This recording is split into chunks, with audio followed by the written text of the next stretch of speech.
Hi guys, and welcome to another episode of the Artist Podcast. This week's guest is singer, songwriter, producer Mike Hanrahan. We have a super chat about how the digital age has transformed the music business, his time working and producing Ronnie Drew, and also working with Finbar Fury and Stockton's Wing. If you're watching us on YouTube, please hit subscribe and feel free to follow us on Facebook and Instagram. The show up till now has been a weekly show, but unfortunately my workload is so heavy it's going to be every other week. So every other Sunday is when we're going to be releasing a new episode. So yeah, be sure to tune into that, and thanks so much for listening. I read that you were Vice President and President of IMRO at one point. Yes. So you'd be in good shape to say, comment on how much the music business has kind of changed since the time, you would have, you started out in the 70s, obviously, but how much it's changed now.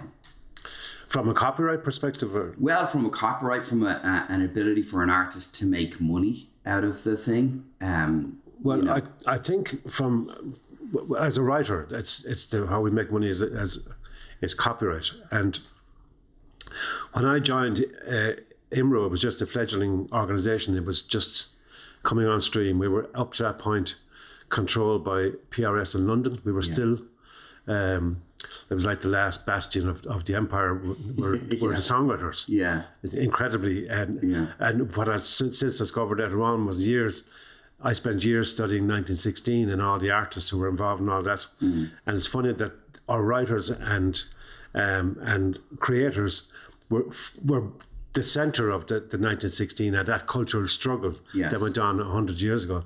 And yet here I was in the 1980s and we were still controlled, the writers were still controlled. Yeah.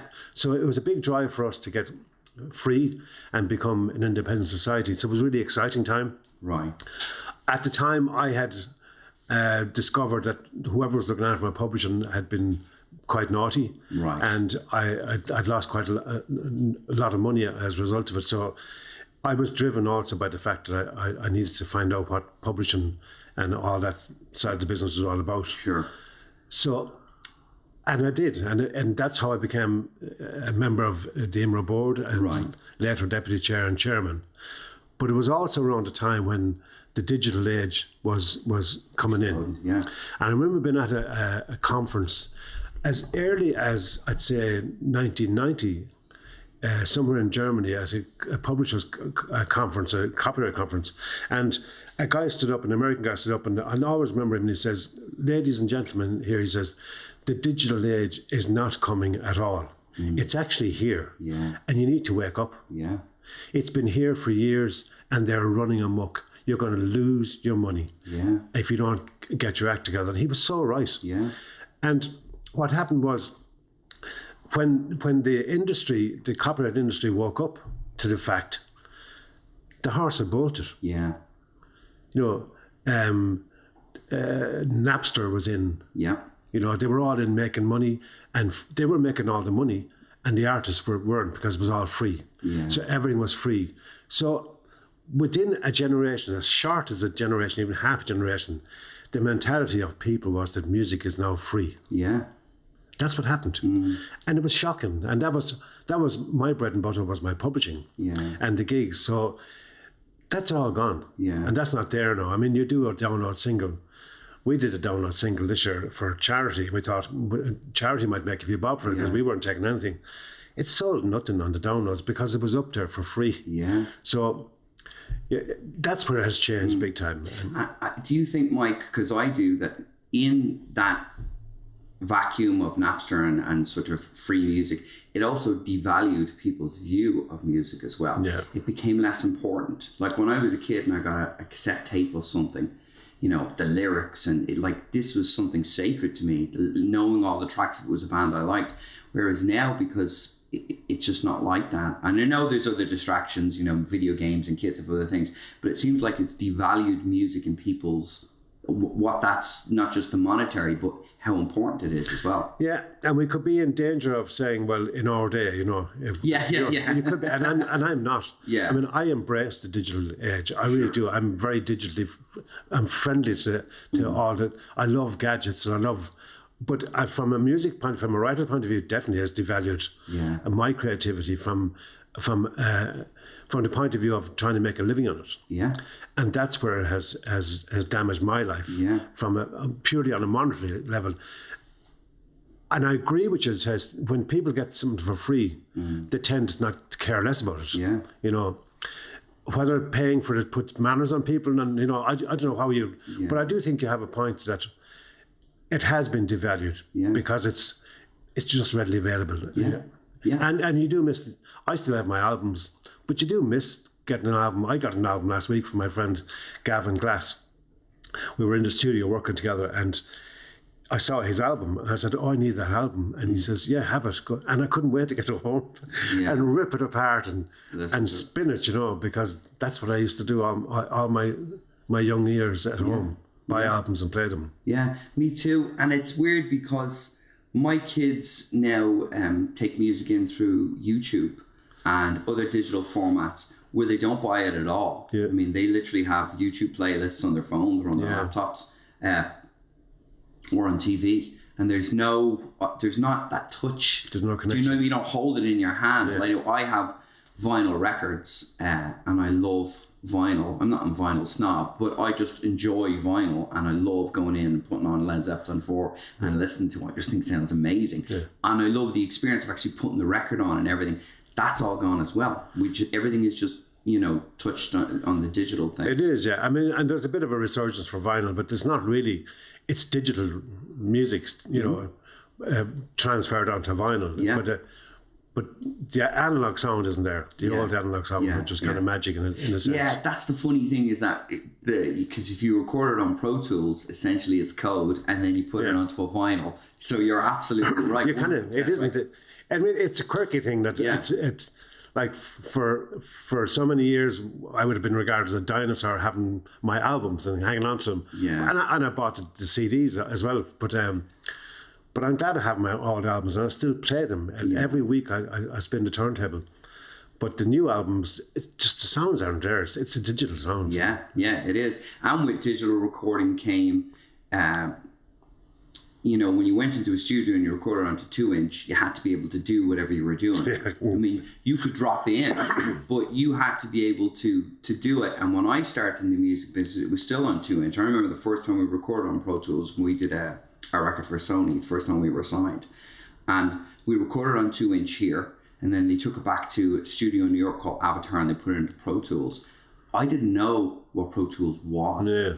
I didn't know what auto-tune was. You know what I mean? Yeah. But now, and without saying, you know, back in our day, but it is true, you can take a young person who, you know, doesn't have that much ability to do the thing and make them sound like they do. Yeah, and that's the nature of the business now. And like, I use Pro Tools. I don't use it myself. I have my own kind of a subversion of it, but in studios I work with engineers who use Pro Tools, and I find it really, really good. It speeds up the process. Absolutely. I'm glad I was part of the 2-inch brigade. Yeah. I'm glad I was there to witness engineers splicing tape. To piecing it together. That magic, the hands they had. Yeah. Pure magic. I was delighted to be part of an era of recording when they created sounds from natural craziness. Yeah. You know, whether it was... We did an album in 1982, and there's all these effects on the album, but they're all from natural instruments or movements. There was one where the producer got two of us to stand on chairs over a door and drop little drops of water, droplets into a basin on the floor in time. Right. And get a rhythm going. And that became the opening section. That's insane. Yeah, it became the opening section of... How long did it take you to do that, Mike? We were there for ages. It's a good thing there was money in the music business back then. That's true. But it was those magic things are like strumming the strings of a piano instead of playing the keys, and then turning into this magic. We had great engineers, and they were so good. I mean, the engineers now are fantastic. Yeah. But it's a different ballgame. But I could literally go in now and just record one verse and one chorus of a backing track and copy and paste, and I have that's exactly I have 3.5 minutes of a song, you know, so. and there is, I mean, that there is some amazing things about the digital age and Pro Tools. I remember there was a studio called Stark Studios. Yeah, I remember Stark. We used to go into sometimes. I recorded in there. And but I mean, you needed $100,000 to open up a studio, to have all of the outboard compressors and preamps. You needed a decent desk, never mind the live room. And now, you know, if you spend, you know, a couple of grand on a Pro Tools rig, you have all of those things. Yeah. You know, the digital versions, but you have them if you have a decent room somewhere and decent mics and somebody knows what you don't have. So that's a really great thing. I mean, I have 4 tracks. I used to take 2 4-tracks together and tape recorders and everything, a home demo, and this is how we did it. You know what I mean? So it is an amazing thing now. You know, it's brilliant. I mean, I don't know my way around Pro Tools. Yeah. But I have a system inside. I think it's I forget what it's called, but I downloaded it, and I can get my demos for my songs, and I can mess around with songs I write and see where I can go with this, and I know my way around, and nobody will ever hear it, so I don't care if you know. But as well as it's a bit of fun getting around into the different effects that are available to you, and I mean, I bought a keyboard years ago. I don't play piano, but again, it's there for effects and sounds, and it's great to be able to do that at home. We didn't have that. I mean, when I started as a young fella, we had that old tape recorder, you know, and then you get 2 of them, and you'd record yourself, and then you get the second one, and you'd play that, and then so I know I've done it. I've done it, but this is the struggle though. But part of that struggle though is the enjoyment out of creativity. I mean, some of my happiest memories being 15, 16, sitting in my bedroom with 2 tape recorders, doing that. You know, trying to get myself, and then, you know, at some point I'm standing in a big studio with a producer and all that kind of stuff, but you would have never gotten there without that early and it's great that a lot of us have that natural instinct to do it as a kid, so it's to create, and that's how you do it, and then you find a real studio, you know, and then it develops over time, and it's a great business to be in from that point of view, from a creative sense, you know. Is it a great business to be in from an emotional sense for young people, do you think? Because it can be quite cruel, and people who are in the music business can be quite, you know. Yeah, I can't speak for the young people now how they view it. I can only speak for myself when I was a young fella, and there's an awful lot of hard knocks, and it'll be the same with the current generations. Yeah, you go in and you have a dream, and you get the hard knocks, and I suppose the hardest knock you get is when what you think is really creatively cool and good, that you get somebody knocking you back for it, and that's really difficult. Criticism is very good and all that, but they're the early stages, the knockbacks, but you get so many of them in the music business that you get to a stage where you just you develop your own sense of yourself as an artist and as a writer, and you develop that confidence, and it's not a cockiness, it's a real confidence and that's why I think songwriters anyway, we're great editors of our own work, you know. And I think that's a great way to be when you're writing songs.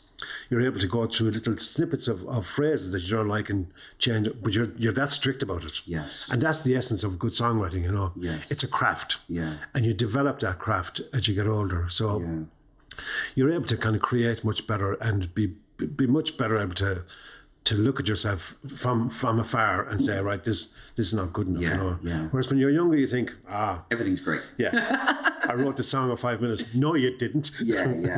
Or else when people say I wrote the song in 5 minutes, it sounds like it, you know. I don't buy that at all. I don't know if you had this experience, but my experience was that I wrote songs and I worked up, I got signed, and then the first time I got signed, they wanted to start telling me, well, we need to put you with a songwriter. We need to do this, we need to do that. And I was too young and immature to realize at the time that I was just writing songs. I wasn't thinking about, I need to write a hit or a single. I didn't even know how important singles were when I was writing the songs. And then they wanted to create a form of entertainment that was a hybrid of what I was doing that would get mass appeal. and I just wanted to write a song. Yeah. And I don't know if you had that experience of people sort of trying to take what you did and change it, Yeah. or was it because you were playing a different kind of music that wasn't there? Yeah, I always remember being with a company in London, and we had just signed to them, and we were having a cup of tea, or maybe it was a pint, and we were talking about the future of the band, and they were discussing the songs. And the man said to me, it's all about bums on seats. And as soon as he said that to me, I said, I don't really want to be with this company anymore, because it's not about bums on seats. No. Sure, if you get something that's good, you want bums on seats, but that's not why you get into it. You need to have the music first. In order to get bums on seats, you have to have the thing. And you can always, I could have sang ballads all my life if I wanted to. Yeah. But I chose not to.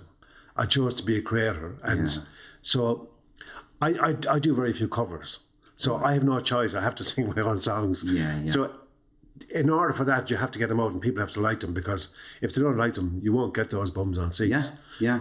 And I could have sold out that time to that record company and said, let's go for it, and let's create loads of hits, as you called them. But I chose not to. So you never, you didn't ever try and do that to try and, push it to where you felt it would be more commercial? No, I've always written pop songs. Right.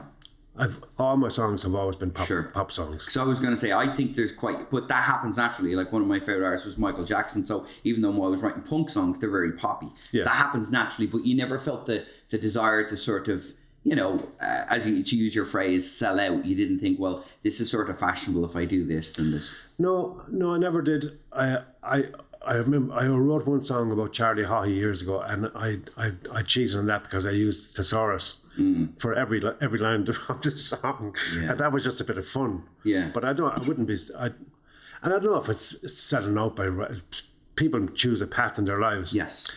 And I chose just to write my own songs, and some people like the song, some people don't like the song. Some of them are pop songs, and some of them have been hits, some of them haven't. Yeah.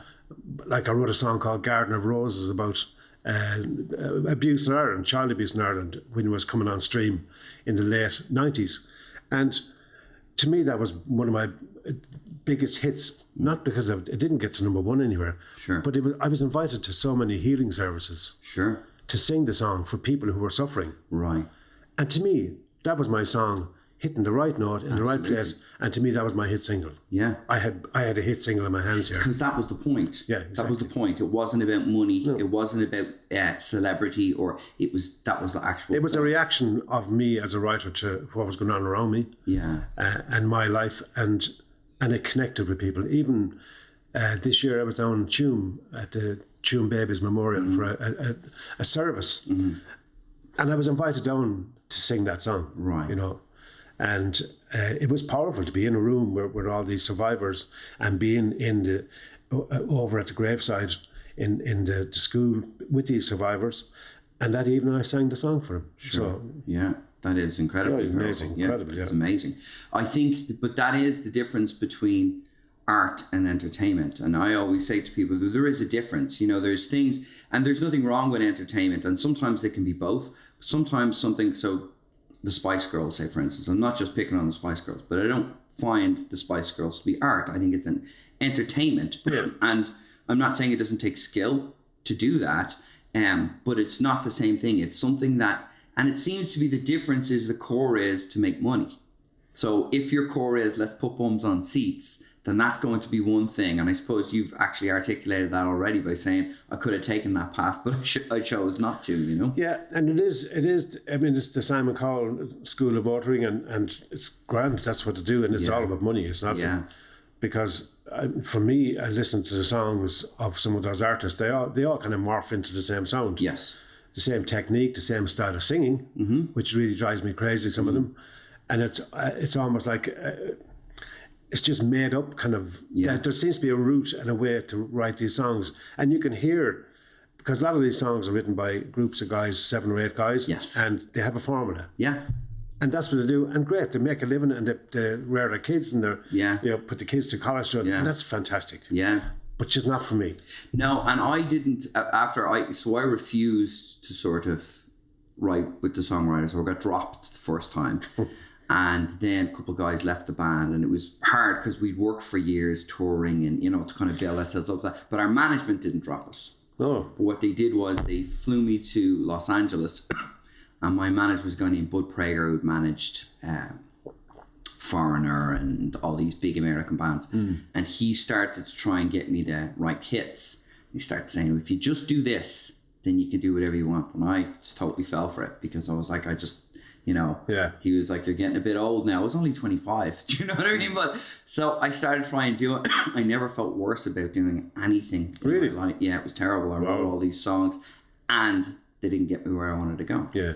So I ended up firing him, going back to Alabama, writing a load of new songs, getting another deal.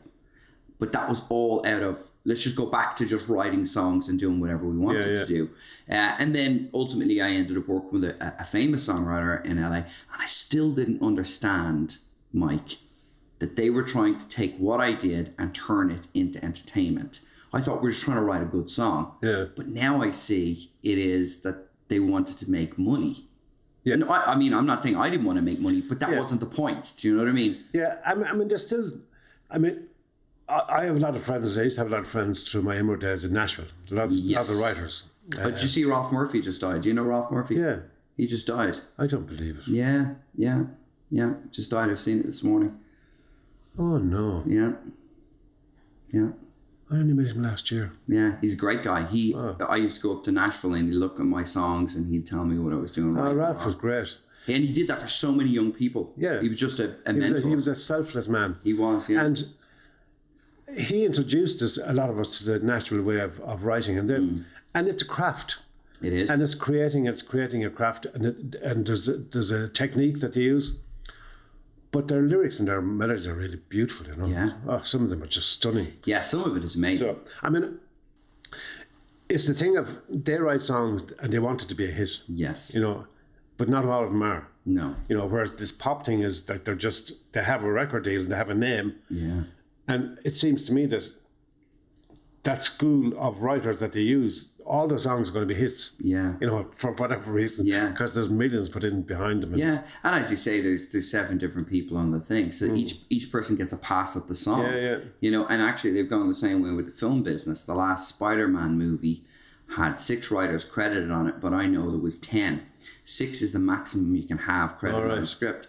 Each person got $1 million to write a pass at the script.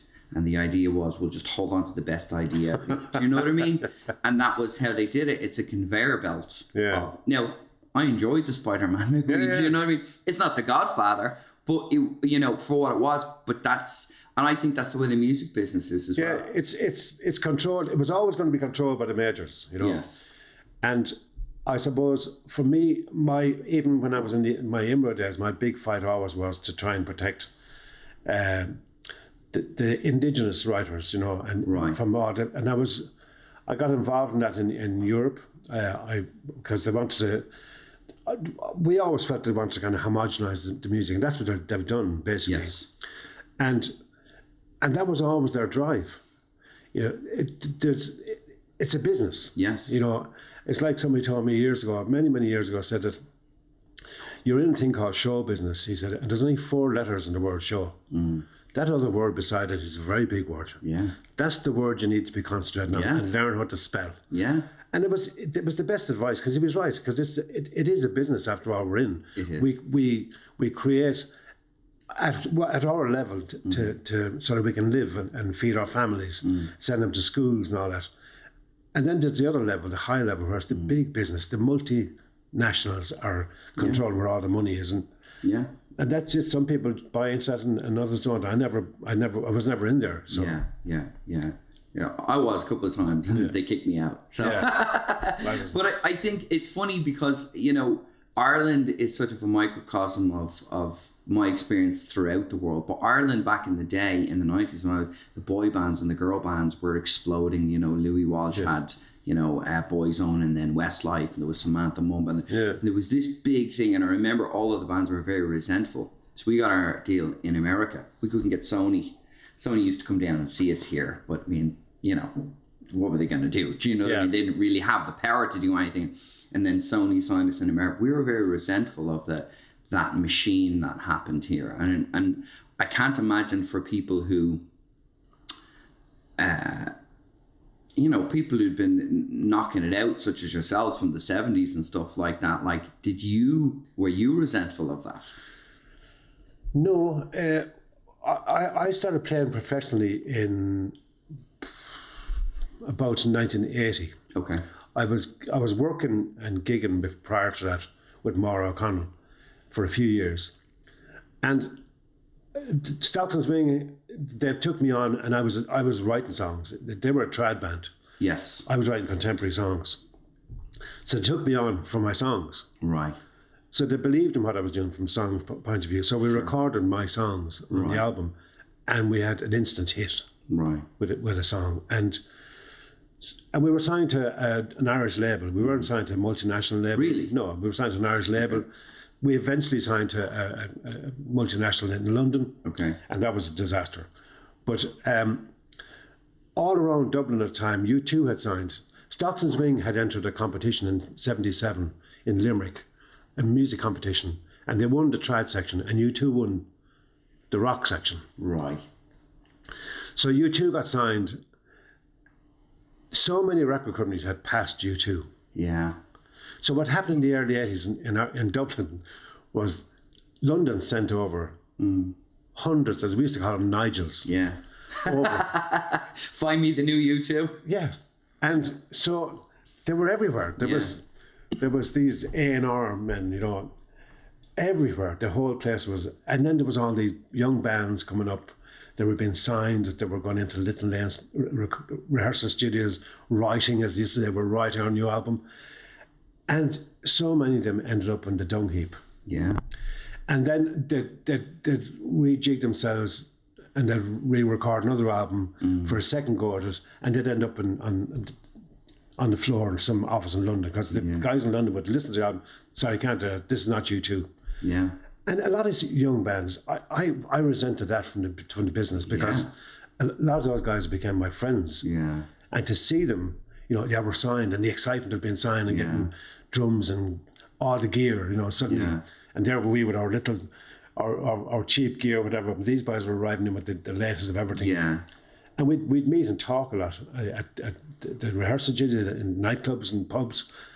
And then to see them just fall apart. Yeah. That was cruel for them, Yeah, incredible. And very few of them survived, Yeah. Oh, I believe it. I was talking to Dermot Lambert, and he was saying something similar about how they were all over looking for U2, and he was Rex and Dino or whatever, and it was just like not the same thing. But music business is like that. When something becomes fashionable, they try and make a photocopy of that until... That's the way it'll always be. It's what happened now with the pop world. It's the same thing. Yeah. They have a formula and they stick to it, Yeah. These days, the sound of the drums, this is what... in Nashville, the Ferris used to do this, where they tune into whatever was a hit. Yeah. It could be the sound of the snare might have been changed. Yeah. And that's for people's ears, or there might be a lift in certain sections of the song. So then you get loads of tracks with that snare sound, because it's like the Motown sound, And I don't know if you know this, but they have, generally speaking, a collection of 10 or 12 musicians in Nashville who play on 90% of the records there. The same guys. Yeah. On nearly everything. Well, I suppose it was like that years ago, though, as well, in sort of the Tamla Motown days and stuff like that. Same guys. Same kind of thing. Just reel them out. This works. Same here. On a much smaller scale, and you have a set amount of session players, and they're on everything. Yeah. So you had said earlier on that you quit the music business at one point and became a chef. I quit after I left IMRO. Okay. I had given my entire life to IMRO, and I was fighting in Europe to try and protect our writers. And I came up against a lot of opposition here. Okay. Because quite a lot of our bigger writers are affiliated to the majors. Mm-hmm. So it wasn't in their interest for someone like me to be driving IMRO down that particular route. And that was one battle I had that I didn't see happening, and I didn't like it. Yeah. And then a few other things happened at IMRO, and I really didn't like it at all. Suddenly I became completely and utterly disillusioned with the Irish music industry, because I knew I'd worked with the people in the industry, and they're all of their reputations. The managers and the agents, they're this, that, and the other thing. Yeah. But you accept that that's what they are, and you're going to have that. The farmers and the cowmen, they'll never be friends, Yes. You'll always have that. Yeah. But when it came to your own people, your own peers and your buddies who were kind of challenging in a way that you didn't expect it, because you were kind of fighting you thought a good fight, it knocked 7 kinds of dung out of me, and I left. I walked away. And I didn't know what to do. And I was down at Ballymaloe doing a gig with Ronnie Drew, and I just got hooked on Ballymaloe and the lifestyle down there and the food, and I always loved cooking. So I went down and did the course in Ballymaloe for 3 months, and thought, I'm going to try this for a few years, and I did. I spent 10 years at it. Wow. Yeah. And was it very fulfilling doing that? Powerful, yeah. Yeah. In the early days, powerful. Because the Ballymaloe ethos and the style of cooking is really, it's organic and it's good, it's about sustainable environments that people, we look after the environment we eat from, and it's good food. It's really well prepared. And I ended up coming back to Dublin. I got a couple of jobs in restaurants and to try and learn my way. And then I went back down to Ballymaloe and worked there as a teacher in the school, in the cookery school. So a full year there doing that, and then I got a job running the kitchen for Pat Short in Castlemartin, a village next door. And we created a really sensational place in there that we used all local producers. Everything was fresh. We created a menu, some of it associated with his career. We had Unbelievable Burger and a few other mad things like that. And we just had 3 incredible years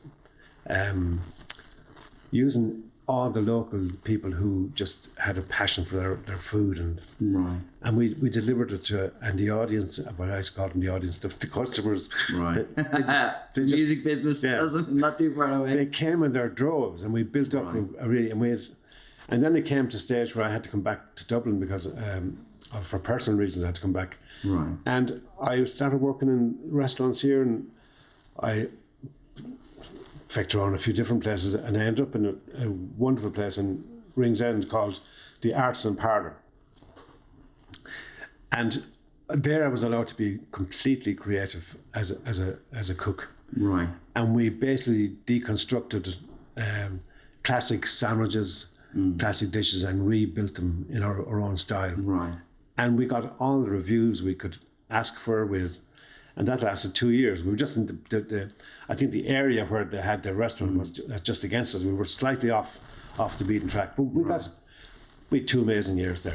That was great. Then I kind of messed around in other places, and eventually I got tired of it. Then I said no, gave it up, and kind of found my way back into the business. And then I got the idea of writing a book about my life with food and music.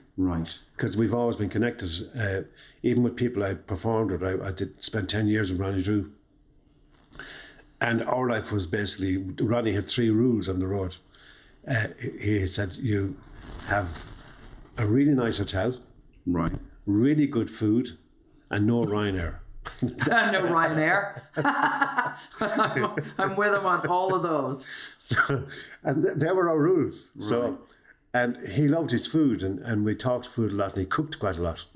So a lot of our social life was around food. And then I worked with Finbar Fury for a couple of years, and his wife is a great cook. And then Finbar himself, because of his travelling ethnology, like where he comes from, he speaks a lot about food, because food was a very big part of their lives, of the traveller life. And he really relived a lot of that in our conversations. So our conversations with Finbar was always about food, and they had some mad times with the food, and his wife was an amazing chef, as was Ronnie's wife. So there was always that connection. So even since I was a kid, I became a vegetarian when I was 17 at home, I've always had that. So I thought the book might be an idea, and I didn't know if I had a book, and I wrote it, and I decided to go and knock on someone's door, and she said, you need to go and talk to the publisher. So I went to the first publisher on the list, and they took it. Wow. And that was great. And they're HarperCollins. They're what's the title of the book? A Beautiful Affair, after my song. Oh, lovely, yeah. And when is it going to be out? It'll be out in October. October, okay. But it was like, the first door I knocked on, literally, they said, yeah. That's fantastic. Please don't go anywhere else. I said, what? Wow. And it was funny then, because you're supposed to have an agent when you're doing a book. Right, yeah. So they said, you need to get an agent. I said, I don't really want an agent, you know? Yeah. Like, I've never had an agent, and, you know, contracts are contracts. So yes, I just did the deal with the book company myself, and it was, and we were very happy, and we've had an amazing year together. That's brilliant. Putting the book together, and so it all comes out, and I'm kind of really, really excited about it. Sweet. I want to talk about the book, but I did want to ask you about something you said a minute ago. Did you think that when you went to the cooking, so you just basically took your creative energy from the music business and put it into the cooking? Yeah. And it was, and for me, cooking was always about creativity. And was it therapeutic, Mike, because, you know, the music business giving you a kick in the nuts of being what it is, and then you're in this new world, and it's sort of, it doesn't have all of that shite in it. It doesn't, and it has its own shite. Of course, you know, yes, of course. But I always remember ringing my ex-CEO, Hugh Duffy of IMRO. He was there years ago, and we've kept in touch. And I always remember ringing him a few months into my career, and he was asking me how I was getting on. And I said, you know, Hugh, it's great. Because when you're chairman of a board of IMRO and you're dealing with egos, they kind of get over enthralled in their own self-importance sometimes. Sure. So you have to try and control these things at a board meeting, and you can't always do that. Of course. You know, so it can lead to kind of just frustrating meetings.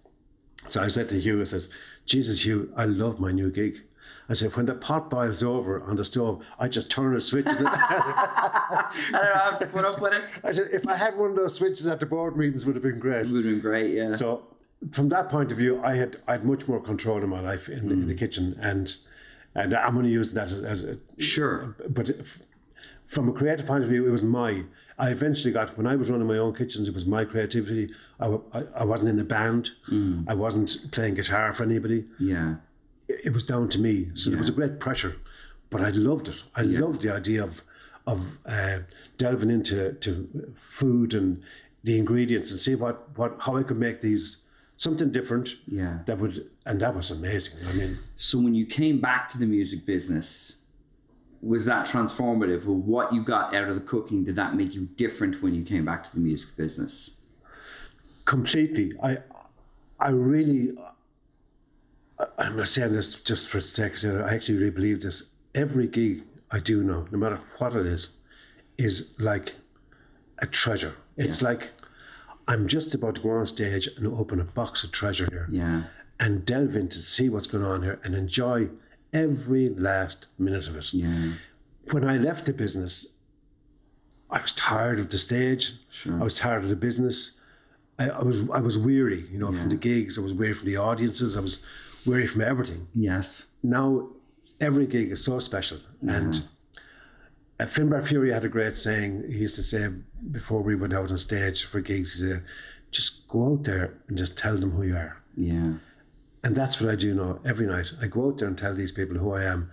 And I love it. And of course, I'm older now. Yeah. And I'm not trying to take over the world anymore. I don't need to take over the world with my music. I have a catalogue. I still write a few songs. This is what I am, you know. Yeah. Take it or leave it. If there's two in the audience and you like it, great, you know. And I don't need to take over the world. I don't need to chase it anymore. You know, just want to make the one I'm in a little more comfortable and enjoy it. You probably won't, but in fact you won't. But I'll tell you that there's 16 episodes of my podcast, and the theme of it, from my perspective, what I talk about is exactly what you talked about.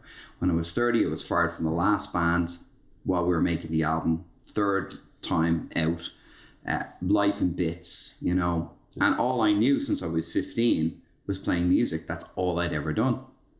And I started, aside from a great deal of therapy that I've done in my life, I started writing. And I wrote a load of novels, not for money, because I realized that money was the thing, that was all money. And then I came back to playing music and also being in the film business, and everything that I do, I just in the moment of doing it, and I enjoy the shit out of it. Even if it's playing a covers gig, I just find the good in that moment, and it was that break, because like you, I felt like, I hate the music business. I started to hate music. Couldn't actually listen to music for a long time after I left it, but there was a transformation that I experienced, and what you said there is exactly what I've been saying on this podcast for the last 16 weeks, is that there is and I think getting older as well probably helps. I think it does help, but I also, like, it was an interesting thing when I was doing the book, because I actually went back through my life, and that is an amazing thing to do. I was lucky to find boxes of diaries I never knew I had upstairs in the attic.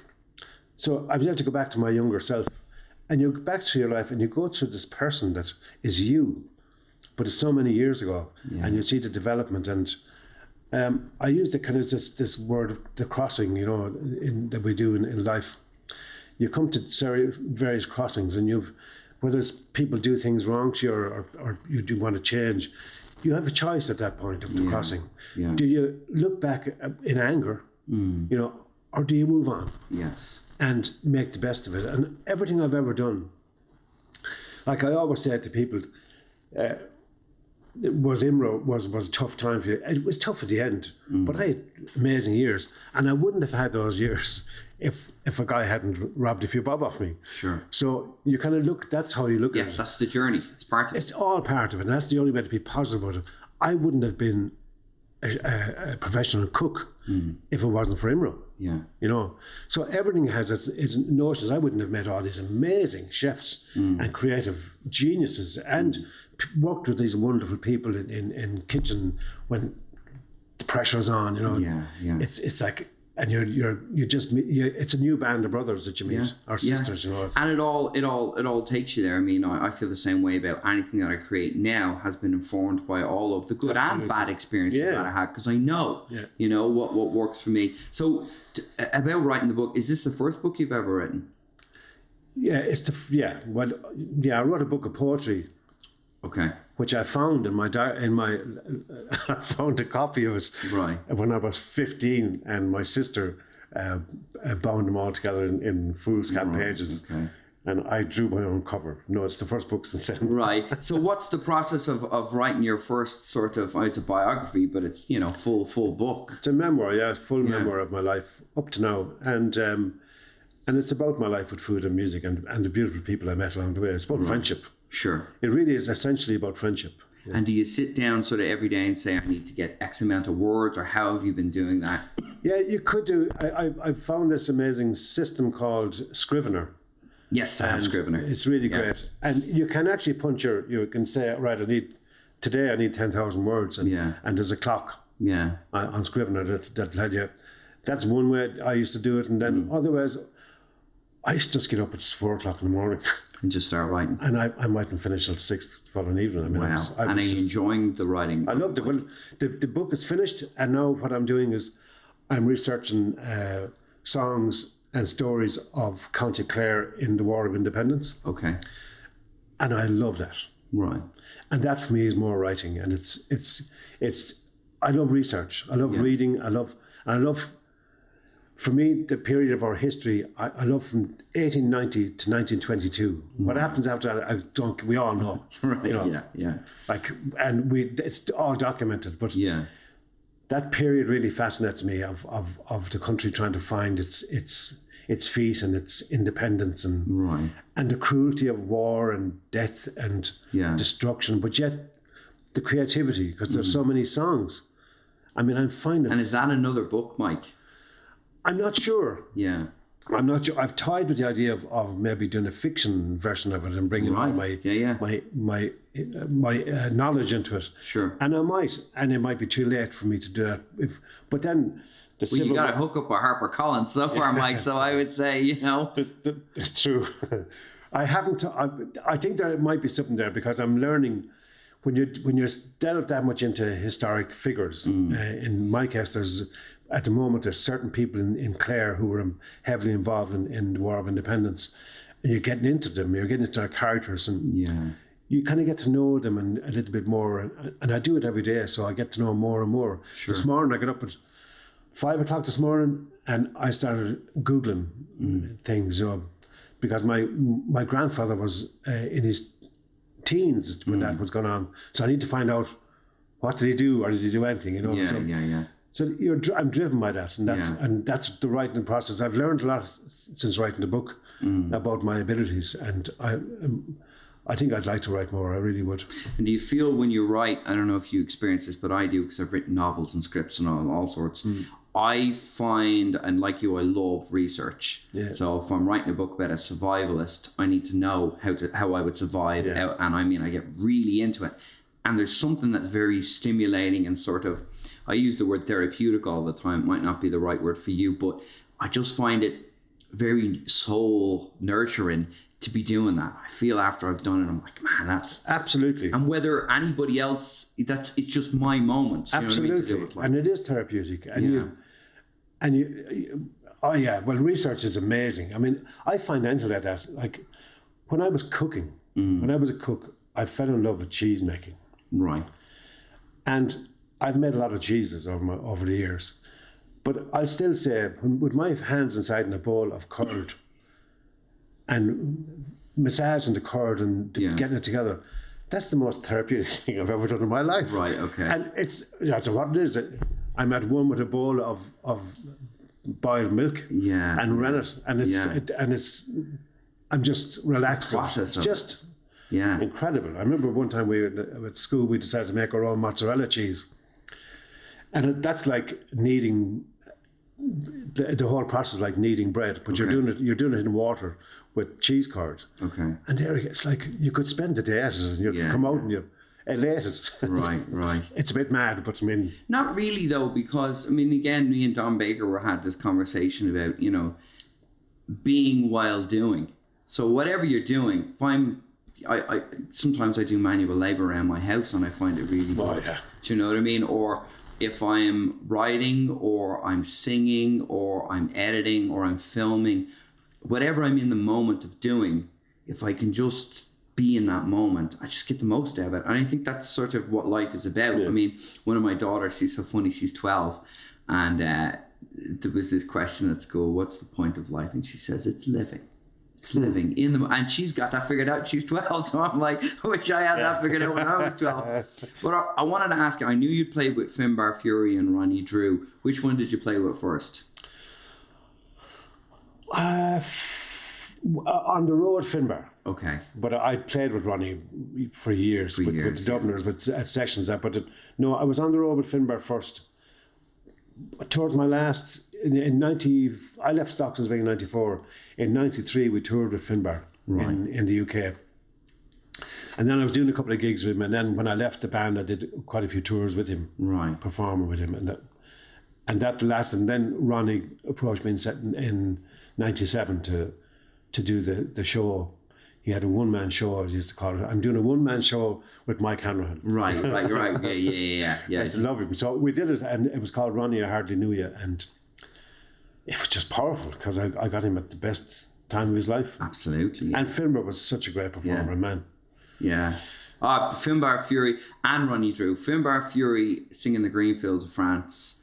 I've been listening to that song for 30 years or something like that. My dad had it on CD, and I've always loved that song, and I sing that song around the house all the time. So Finbar Fury. Yes. But Ronnie Drew as well, I was looking at, I think it was on the Late Late, Stockton's Wing, playing with Ronnie Drew. You produced some records for him as well, or some music for him too. I did. I produced 2 albums for Ronnie, and I produced 2 albums then for Ronnie and Eleanor Shanley. Okay. When they were doing their duet, and that was really good. It was great to produce Ronnie. His voice is incredible. Yeah. And I remember we had fun one time in the studio when we decided to try and put Ronnie's voice through the auto-tune. Oh, tell me you have a copy of that somewhere, Mike. It was bizarre. I bet it was. And even in the masterings, when you get into the nitty-gritties of all those areas of the voice that you wouldn't normally... I mean, the guy Tim Martin he's no longer with us. Yeah, he's Tim, a great friend of ours.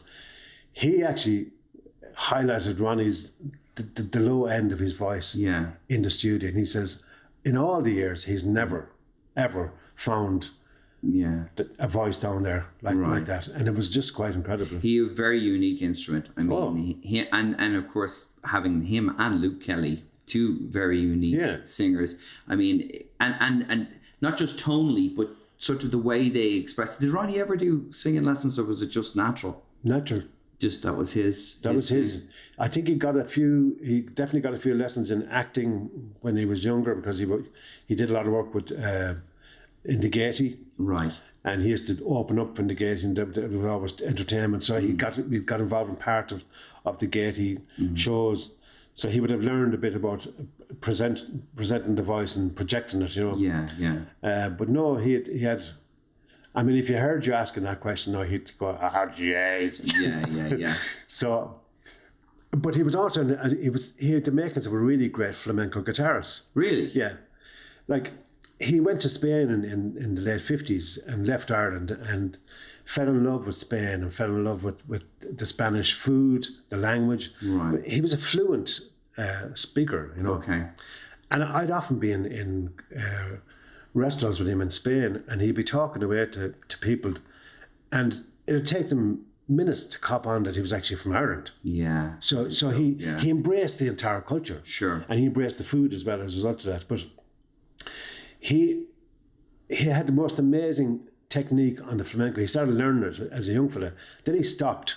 But every now and again in the studio he'd start flicking. Right. And I said to him, Jesus, why don't you just keep it? He said, I know I should practice, but he never did. But he had a beautiful touch. What was it like? Because, I mean, obviously Ronnie Drew is a legend in Ireland. I mean, when you were producing him, was he amenable to you, or did you just have fights? What was the dynamic like? Obviously you played for a long time, so you had a relationship. Yeah, we lived on the road together for 10 solid years, just the two of us, I mean, sometimes we had Eleanor with us, but generally when we was having Ronnie on the road, just the two of us in the car. Right. Travelling everywhere. We only ever had a row one day in London at the airport because he was late doing something and I got tick because we were tired. Right. And we got tick together and we laughed about it afterwards. And that was the only time we ever had a row. We never had a cross word. That's brilliant. We supported each other. I loved him. I loved him like a brother, like a father, like a real friend. Sure. I loved him, and I think he loved me. We had a really good, strong, definite, beautiful relationship as buddies. Yeah.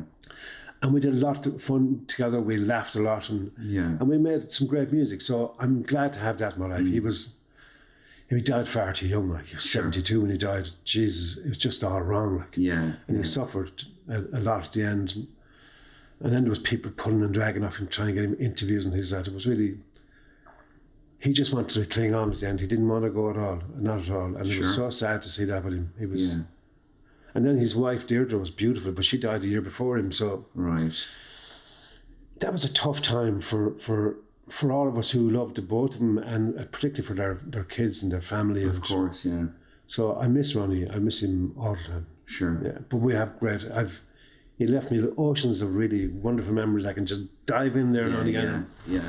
That's great that you had sort of a good sort of working relationship in the studio and on the road, because so many musicians, I mean, they make great music. They hate each other in the end, I remember my manager telling me about the guys from Foreigner, that the singer had to have his own bus, not because it was because of his egos. The other lads in the band did not want to be on a bus with him.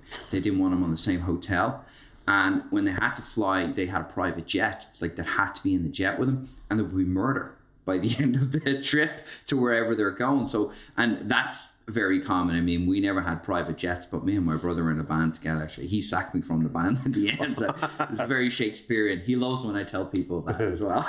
Well, I spent suppose I spent 10 years with my brother in the band.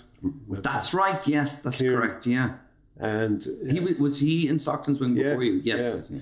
And I think we had maybe one or two rows, but I don't. So I don't ever remember when people said, "Did you fight?" And I said no, and then some of the lads would say, "Oh, Jay, do you remember that row?" I don't. Yeah. But so I never remember. I have the way I would live my life, and I genuinely, and the people who know me will vouch for it. I don't have any room for bad memories. Sure.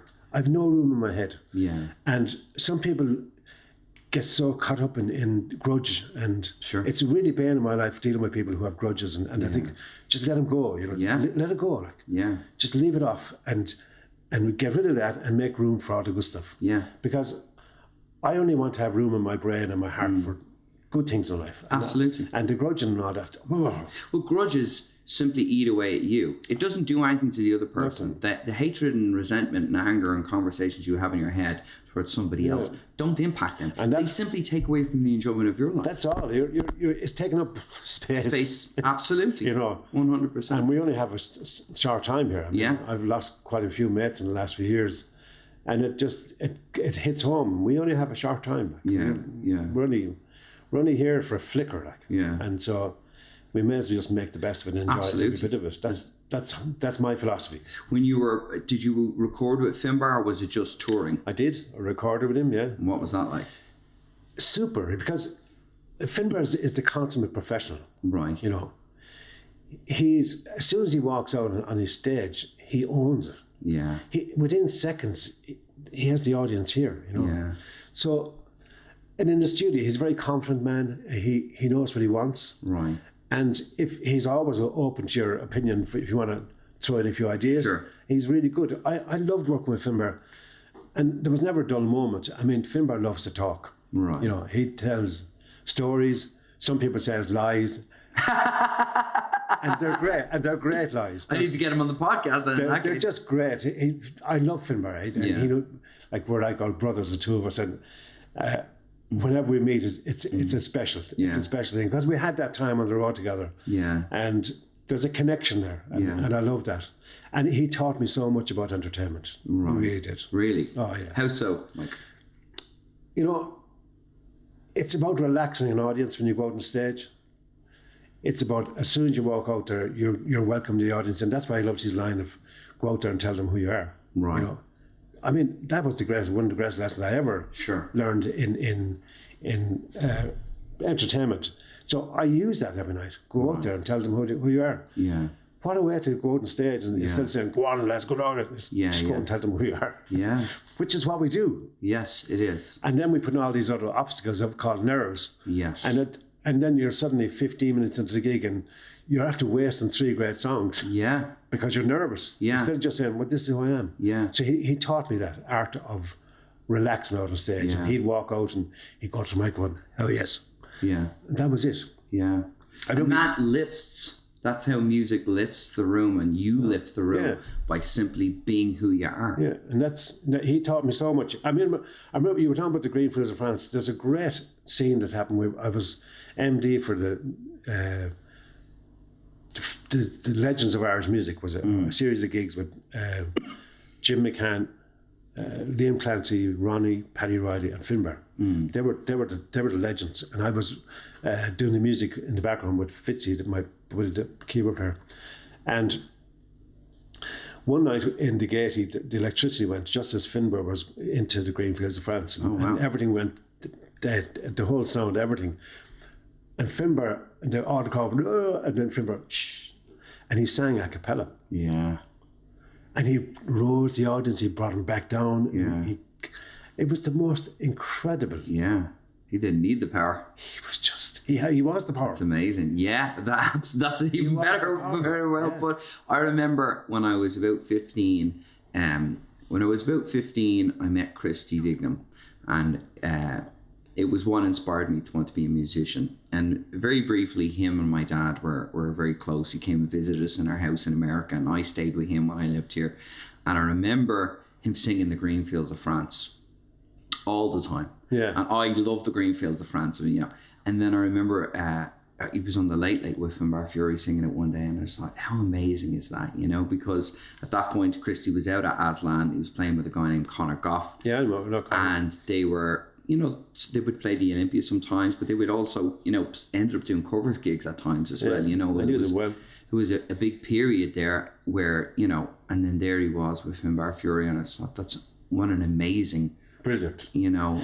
And the scene on that TV show when Finbar kind of held Christie's hand. And like, because Finbar was the master. This was his song, and he was allowing the young rocker to, you know, it was such a powerful I agree. moment. I actually watch it once a year at least, because it's really brilliant. It's funny, there is a thing in Ireland where, you know, Irish people are natural storytellers, you know. Actually, it's funny because I'm always talking about this because I'm fascinated with story and how it comes about and all that kind of stuff. And I've read lots of books about it.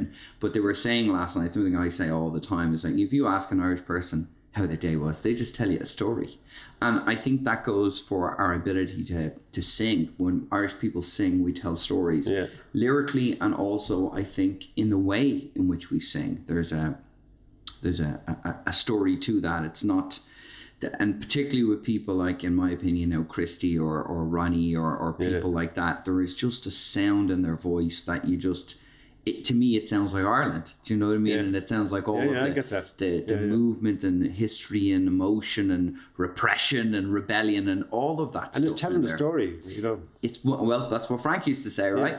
Tell the story. Yeah, and that's what we in our psyche right through hundreds of years we tell our stories with songs. Yeah, I mean, it's interesting that I've learned more about the period of the War of Independence in Clare through the songs I've found. Right. Because everyone wrote a song. Yeah, and it's a story. Yeah, absolutely. It's a history. Yeah. I was talking to some old collector down there last year. We were talking about songs, and he said, Jesus, Mike, he says, down in Clare, we wrote a song about everything. I can tell you, he said, if you farted in church on Sunday morning, there'd be a song that evening in the pub. About it. So that's how people passed on. And it's an interesting thing with the old songs here. They never wrote music to, like, very few people wrote music to their songs. Yeah. They used existing melodies. Yes. You know, I mean, there were some great writers like Brian O'Higgins who wrote, and Patrick Carney, the guy who wrote the national anthem. They wrote amazing songs, beautiful melodies. But there was other writers who'd, the melody would be taken from whatever was in the hits at the time. So in that time, Percy French melodies. So I found about 5 different songs from 1918 in Clare to the melody of the Mountains of Mourne. Really? So they used the melodies. And they've been sung right through the years by older singers, right through the Sean-Nós thing, and right through tradition. So it is telling the story. Let's go back to what you're saying. It's about telling the story, you know. And Finbar was master at telling the story. He had, his timing was impeccable. On stage, he was impeccable. His timing was wow. So tell me this, just in conclusion: Stockton's Wing are making a live album, or have made a live album? Yeah, we kind of got together for a few gigs, and we kind of enjoyed it. But a lot of the older members of the band aren't with us, you know. Sure. So I think at the moment we're down to 2 of the originals, and so. But we have all these younger musicians who've joined us along the way, and they're all from Clare, and they're steeped in Stockton's Wing music and our tradition. So we keep it going, and the younger musicians have given us a real drive. Myself and Paul, the flute player, we've just been given this injection of energy from the younger musicians, and we're writing a couple of tunes together. We decided to record the live gig that we did at Easter. And we were kind of amazed at the quality of it. And from 2 gigs, we have the makings of an album. And it needs to be like edited a bit and just a bit of magic put in the studio and get it back. But I think we have, and we were going to release another single. We thought, no, let's work on the album and get that out, because it's an experience. It's a live experience. Will that be out this year, do you think, or...? Not sure. We might leave it until January of next year, because we're doing a huge gig in Dublin Castle in January as part of the Tradfest. Okay. And we're bringing lots of friends. I think we're going to call it Stockton's Wing amongst friends. Okay. And we're bringing some really heavy hitters over. I know Ralph Mattel is going to be with us for the night. Wow. We'll have the Henry Girls and a few more of those younger bands. Tara Breen will be here on fiddle. There'll be a few little surprises from days gone by. And that's the Friday of the Trad Fest. So that's right. We might release it for that. Right. Okay. We've only decided to go ahead with the album because we've only been listening to takes for the last few days. Sure. And it's kind of surprised us, yeah. Right. That's fantastic. Yeah. Well, I think that's a great place to leave it. Thank you much for your time, Mike. You're a My gentleman. absolute pleasure. Cheers. Great.